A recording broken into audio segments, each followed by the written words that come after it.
Welcome CSUB AV runners to our fall 2024 pre-advising video.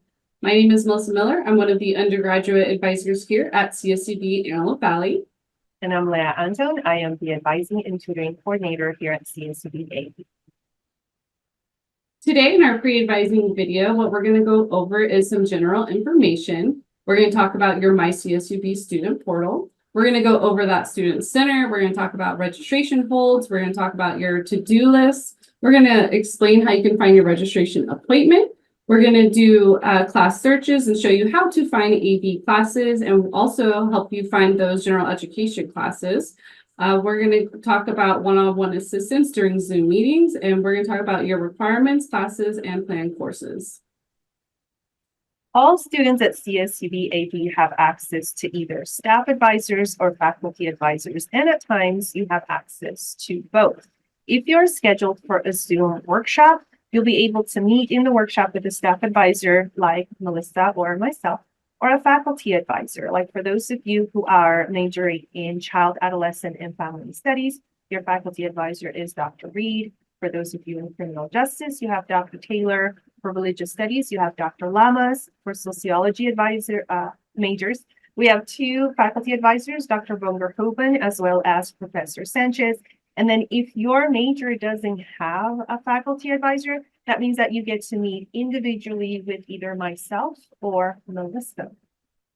All appointment scheduling will be done through Runner Connect. If you're experiencing issues scheduling your appointment with Runner Connect, you can give our front desk a phone call at 661-952-5000. Press option 4 to speak with the front desk or to stop by the 100 building.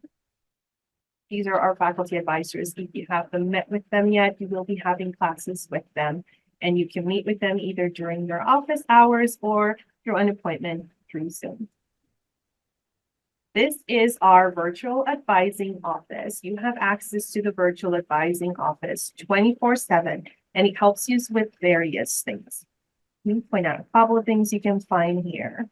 One of the things that you find here is scheduling an advising appointment. It has a link directly to that. You have access to the CSUB staff and faculty directory, as well as your student email. You will have access here to view our walk-ins days and times. What are our walk-ins times for this semester, Melissa? They are going to be either in the mornings or afternoons. They're mostly in the afternoons from 1:30 to 2:30. And then the week of registration, or whatever your registration period is, we are both usually available for walk-ins throughout the day to help you with any registration issues. Talking about registration issues, your class override request will be located in that little virtual office that we have. And there's other resources that you'll have access to in here. So just make sure you bookmark the virtual office. You can get the link for our virtual office either through the CSUB AV website, or we also have it in our email replies for every email that we send out in our signatures. As I mentioned, I'm also the tutoring coordinator. Currently, all of the tutoring that we have available for AV is done through Zoom, through the main campus's tutoring center. So when you go to csub.edu/tutoring, you'll be able to see the different tutoring options that we have. If a particular tutoring center does not have Zoom hours listed, that means that they do Zoom appointments only by request. So all you have to do is contact them, let them know that you are an AV student and that you want to do a tutoring appointment over Zoom. We do have a sociology tutor on campus that can meet with you face-to-face. Her name is Jennifer, and she is currently our graduate student leader at CSUB AV, and she can assist you with your sociology classes. In addition to the main campus tutoring and Jennifer, we also have access to online tutoring services through nettutor.com. These are professional tutors with at least a bachelor's degree, but most of them have a master's or PhD degree. And then they can do either live video, audio, or chat tutoring. And you can even drop off questions or drop off papers for them to review. All you have to do is make sure that you register through the nettutor.com/CSUB CSUBNT and use your CSUB email address for it so that you don't get charged. If at any point it tells you there's a cost associated with it, you're in the wrong section, okay? Because this is already paid for by the university and you just have access to it. All right, registration announcements for summer and fall 2024 registration for continuing students. It does begin April 8th. These are individual appointments, so you do need to select your appointment date and open up your appointment time to see when your registration is going to be. Each student does have an individual date and time assigned to them. When it comes to our incoming new transfers starting here at CSUB Antelope Valley, it is open registration, which begins June 3rd at 8 a.m. There is no assigned time for new incoming transfer students. Prior to your registration appointment, you can start looking at the class schedule and adding classes to your shopping cart. We highly encourage this. That way, when you meet with us one-on-one, we can take a look at those courses and assist you in enrolling. More classes will be offered this fall 2024 in person. We are not a fully online university, so be aware you will be coming to campus in person. Tuition is always due the Thursday before school starts. It's like this every semester. When it comes to Zoom walk-ins, these are quick questions only. So prior to registration, usually Tuesday through Fridays, I do a 1-hour session online. So if you need to come in and ask myself, the advisor, a quick question, please stop by. I'm always available for 1 hour every day, Tuesday through Friday. The first week of registration, Leah and myself will be available all day, usually from 8 to 12 and then 1:30 to 4:30 to assist any students that are having issues registering for courses. These are one-on-one appointments, or I'm sorry, meetings. They usually are about 5 to 10 minutes. In these Zoom walk-ins, we cannot update paperwork. We can't let you know when you're graduating or change your major. So if you do need that type of assistance, please schedule a one-on-one appointment with the front desk or through your Runner Connect portal. And as always, if you have a registration problem, you do need to fill out our override request form. You can find that form in our virtual office. All right, when it comes to reviewing your degree audit, these are also known as your academic requirements.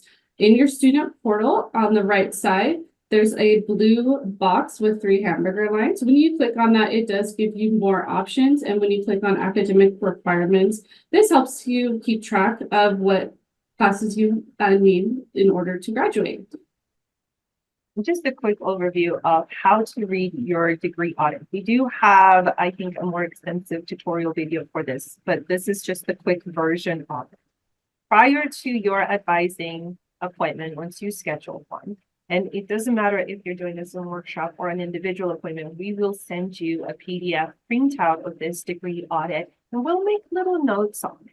But the quick cheat sheet on how to read this is that anything that has been completed, it's going to have either a check mark or this purple triangle. And I know the purple triangle is confusing because it's a warning sign and it seems like it's going to mean something negative. But no, it actually means that it got met. It just got met either through a GE certification or a substitution or something to that effect. But it does mean met. You don't have to worry about anything that has been met because that requirement has been completed either through your previous coursework at your community college or at CSUB. If anything is currently in progress, meaning you are enrolled in it, but you don't have a final grade yet, you're going to have to see this kind of greenish clock on it. And that just means you're enrolled in it, but you still need to pass that class. Anything that you have like this, as long as you know you're passing this class, there's no need to be concerned about having to add it or plan it to a future term. So these are the ones that you need to watch out for, and it's the red X. Now there's red X's at the very beginning of your degree audit because it has all the unit requirements, which are usually not done until you're completely done with your degree. But it's the subsections with the courses that you need to go through.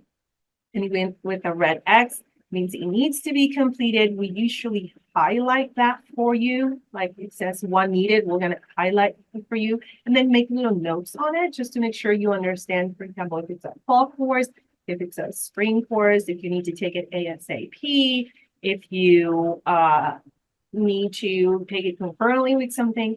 If there is no notes on it, it just means you can be taking any term. It just basically needs to be completed before graduation.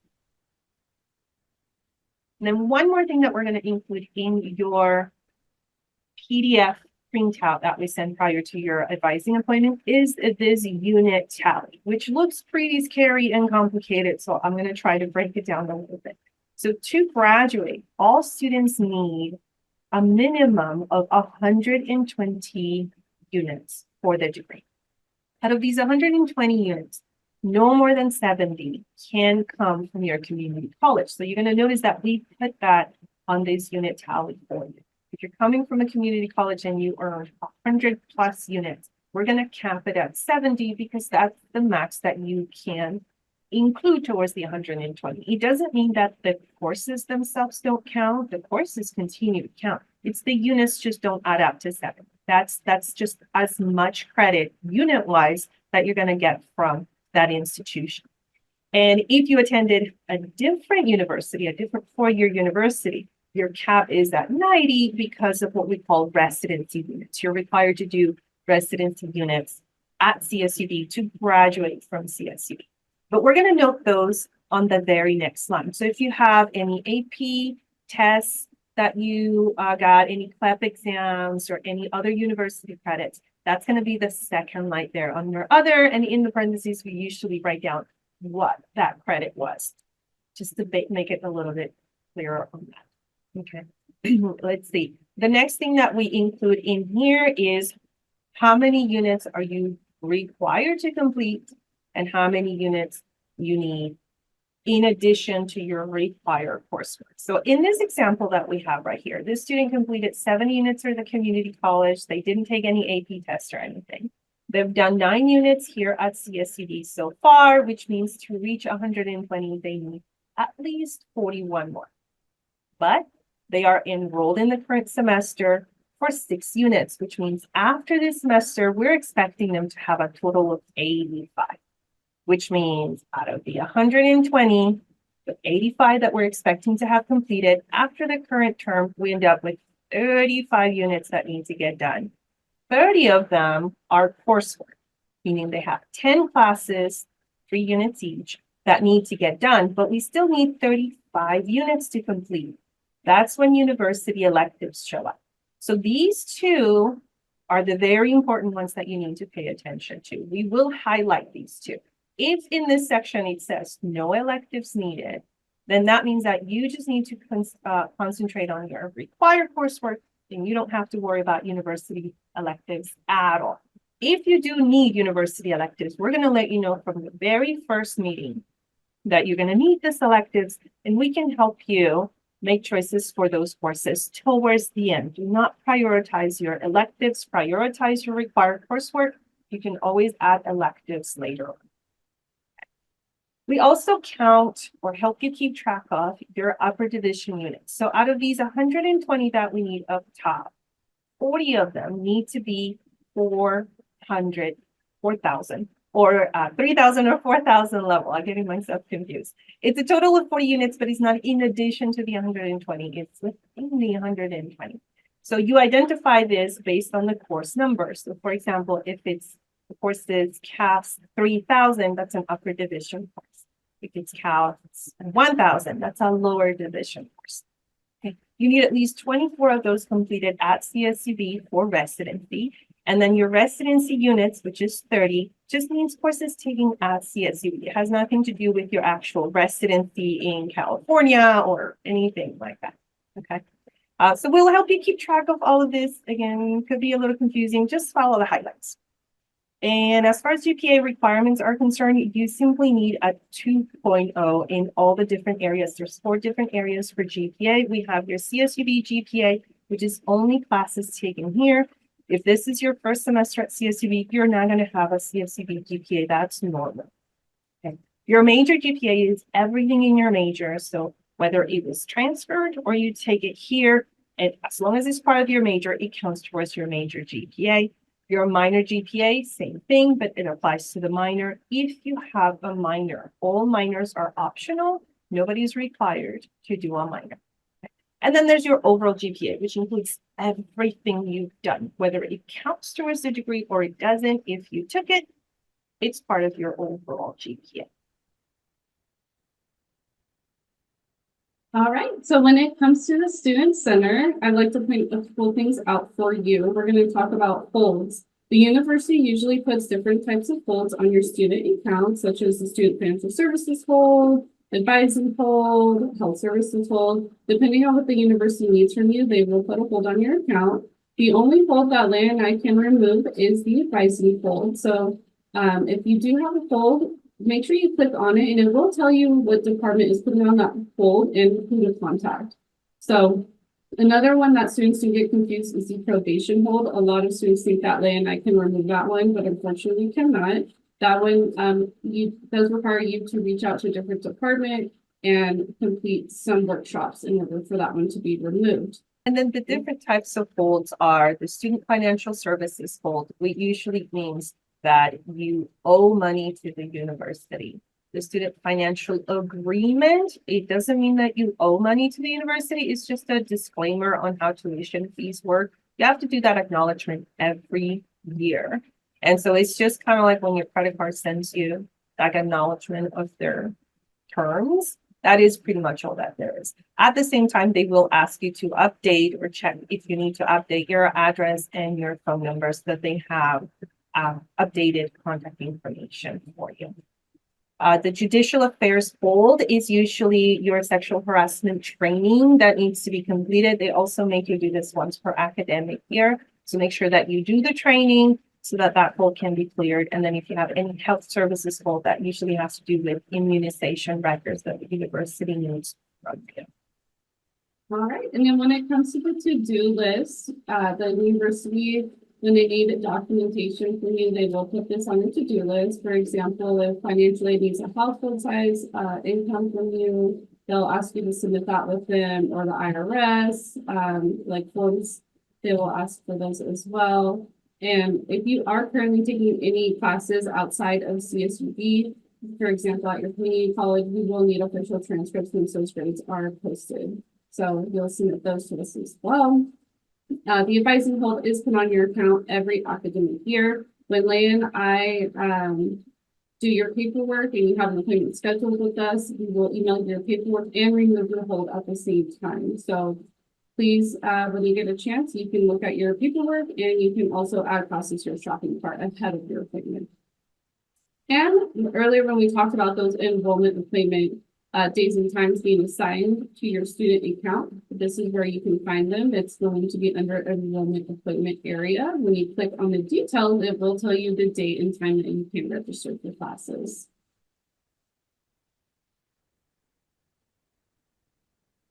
And as far as registration is concerned, there is a section there that you can click on enroll in order to sign up for classes, or you can even click on the search for classes on the top right-hand side. Either of these will take you to the class schedule so that you can take a look and see what the classes are, which classes are being offered, what days and times.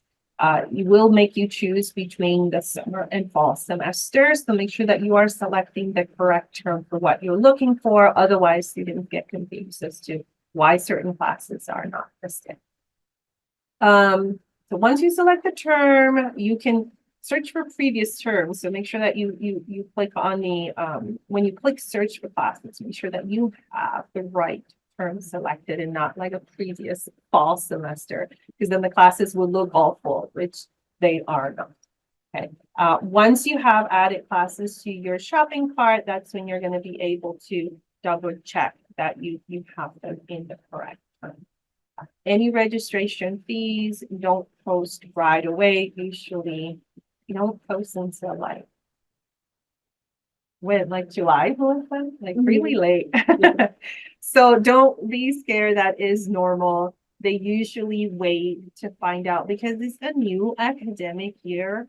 There is like certain budget things that they need to work out with the state to be able to know exactly like how much your tuition is.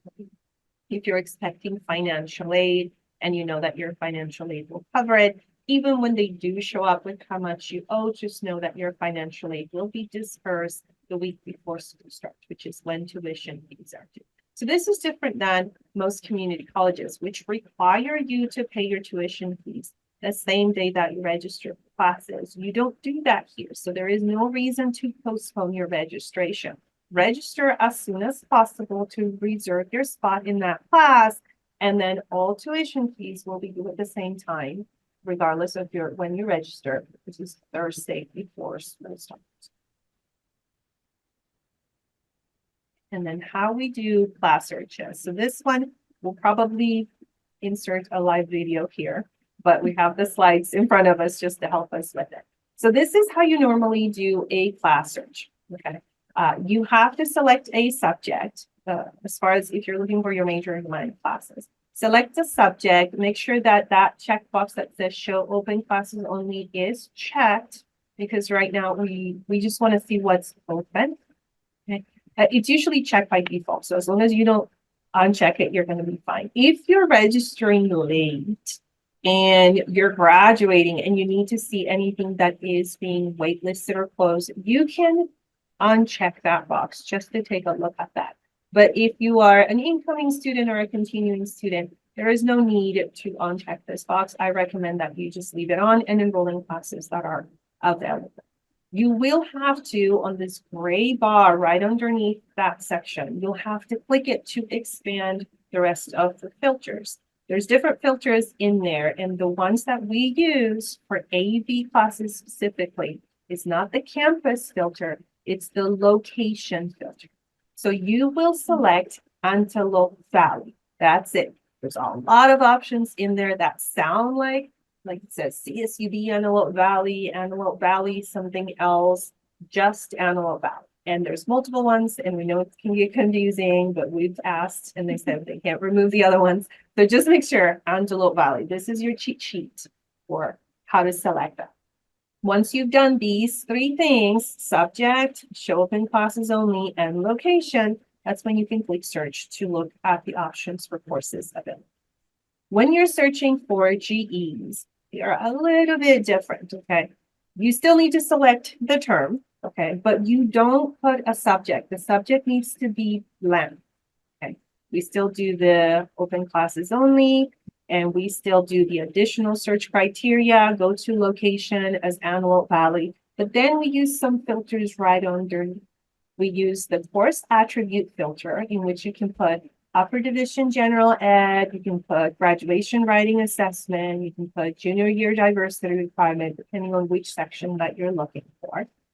And then if you're doing upper division general ed, there's even a subsection underneath that's called the course attribute value, in which you can specify if you're looking for an upper division B, which is your sciences, an upper division C, which is your arts and humanities, or an upper division D, which is your social sciences. Not everybody needs all of these, so you need to be looking at your advising paperwork to determine which one you particularly. Then once you have all of these areas, then you can click on the search button to see your choices. And then here is one of the main differences between main or AV classes. And we get this question a lot. Well, we have, there's a main campus class that it's online. Why can't I take it? Well, the classes have been reserved, or the seats for the classes have been reserved based on your campus. So AV classes are restricted to AV students, and main campus classes are restricted to main campus students. Their only exception to this is if the class itself is not offered at the Antelope Valley campus, and you need to take that class to graduate that specific term. If you meet both of that criteria, then you fill out the override request, which is in our little virtual office, and then Melissa or I can process it for you. We do this by bypassing the prerequisite being a main campus student, so that you can enroll in that class and graduate that term. If you are not graduating or the class is offered at AV, then you don't meet both of these criteria, which means we cannot override you into a main campus class. There are some classes you're going to notice that that are listed as either main or ABC. And by ABC, they mean Antelope Valley campus, not college. And these are classes that both AV students and main campus students have access to. There is no need to submit an override. The system's already set up to be open to either campus for you to be able to take. You're going to notice this mostly on the summer classes. I would say most, if not all, of our summer classes will be virtual and open to both main campus and AV campus.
All right, so if you are considering in taking summer 2024 classes, we do offer 3 separate sessions, and usually the mode of instruction for these courses are going to either be through Zoom or fully online, and the classes are going to be open to both campuses.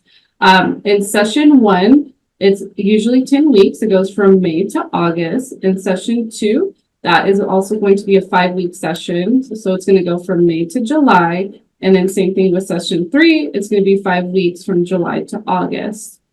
If you are getting financial aid and want to be considered for financial aid, you must be enrolled in at least 6 units. So it doesn't matter which session you pick. As a whole, you can be enrolled in 1 class for session 1, 1 class for session 3, just as long as you're meeting the 6-unit minimum to get financial aid. And when it comes to student fees, if you are enrolled from 1 to 6 units, you're looking at a cost of $2,234. So they do calculate a certain number to get the fees on, and an additional, the student fees are added, the $569. And then same thing, if you are taking more classes like 3 and above, that cost is $3,440. So when you're looking at the class schedule, the way that you can tell which session you're registering for is by looking at the meeting dates. It'll tell you there if you're doing the first 5 weeks, the second 5 weeks, or the full 10 weeks. It will tell you the mode of the instruction.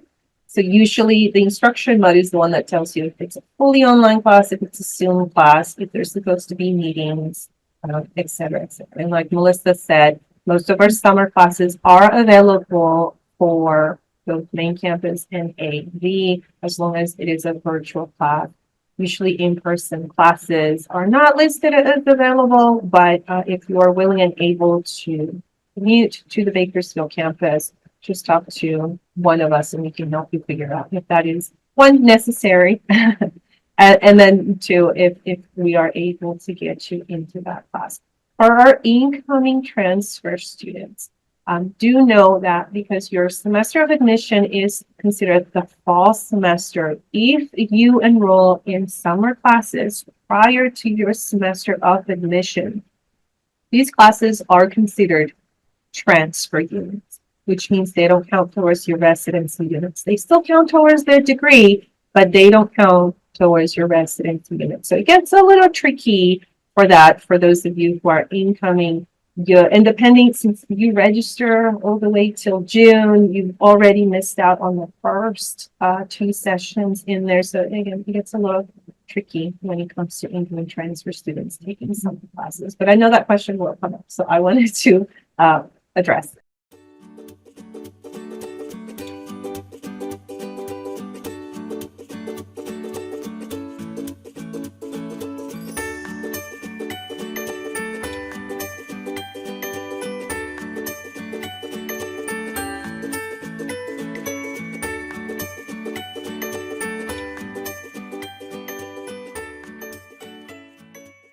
All right. And if you ever want to check out our CSUB AV Advising YouTube channel, we have a source of videos here. If you need a refresher on how to search for classes or even how to validate your shopping cart, you can always come to our YouTube channel and refer to those videos. We try to post videos. We don't do anything weekly. We try to post videos whenever there is either something new, a new system, a new